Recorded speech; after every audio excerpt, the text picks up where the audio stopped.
Guru Nanak stood amidst the chaos, his heart heavy as he bore witness to the carnage that Babur's soldiers wrought. Cities were reduced to smouldering ruins, innocent lives extinguished, and women subjected to unspeakable horrors. Babur's first invasion saw him reach the gates of Peshawar, and by the next year he had crossed the Indus, capturing Sialkot with ease. Sadpur, now Eminabad, endured the brunt of his wrath as Babur's forces stormed the town, slaughtering the garrison and enslaving the inhabitants.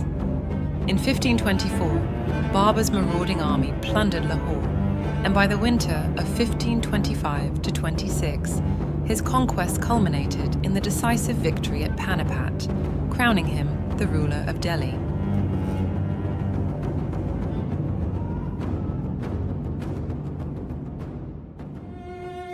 The hot sun shone down on Sadpur, making the town feel like an oven.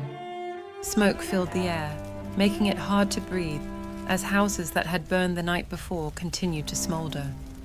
The air was filled with sad sounds, the cries of people who were hurt and the wails of those mourning their loved ones. In the middle of this destruction, Guru Nanak and his friend Mardana walked with a group of other captives. Their saffron robes, which usually symbolized purity and peace, stood out against the grey, ashy landscape, reminding everyone of the innocence that had been lost. Guru Nanak and Mardana were captured and taken to the Mughal camp. There, Guru Nanak saw Babur sitting comfortably in the shade, looking down at him. Babur, sitting on a fancy carpet, studied the two men with a cold, calculating look. But Guru Nanak was not afraid. He looked back at Babur calmly, showing a quiet strength despite the chaos around them. Guru Nanak seemed to have a special, invisible glow around him.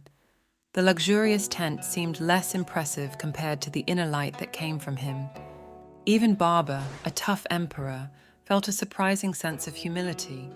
In front of this simple man, Babur felt strangely small. The dust swirled around Guru Nanak and Mardana as they were roughly pushed into the Mughal camp. The air crackled with tension, the frantic cries of prisoners mingling with the guttural shouts of Babur's soldiers. Heat beat down mercilessly, and their throats were parched, their bellies ached with hunger. Yet, amidst the chaos, Guru Nanak radiated a quiet dignity. A burly soldier shoved a massive sack of grain at Guru Nanak. The weight would have crippled a lesser man, but Guru Nanak hefted it with surprising ease. Mardana, his face etched with worry, croaked, "Guru Nanak, how can we bear this?" Guru Nanak's voice, though soft, held a quiet strength. "Mardana, we must remain strong. Even in this darkness, we can be a beacon of hope for those around us." Their slow, steady progress through the camp drew curious stares. Prisoners, eyes dull with despair, watched in disbelief as Guru Nanak carried the heavy sack with an air of effortless grace.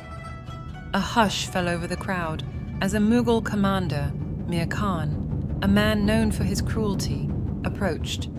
His gaze narrowed at Guru Nanak's serene demeanor. "Soldier," he barked at a young guard, "why does this one seem so untroubled by his circumstances?"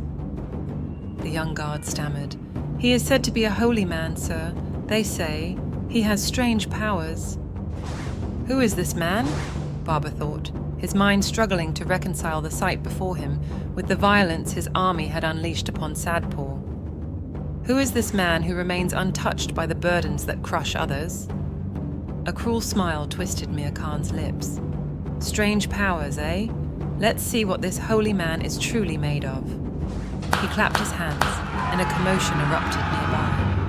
A wild stallion, its coat the color of a stormy sky, reared up, snorting fire. The beast was notorious for its ferocity. No man had ever been able to tame it. Mir Khan gestured towards the stallion with a flourish.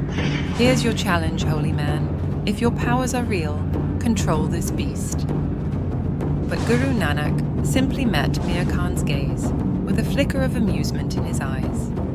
A collective gasp rippled through the crowd. Mardana's heart pounded in his chest. He couldn't bear to see his guru put in such danger.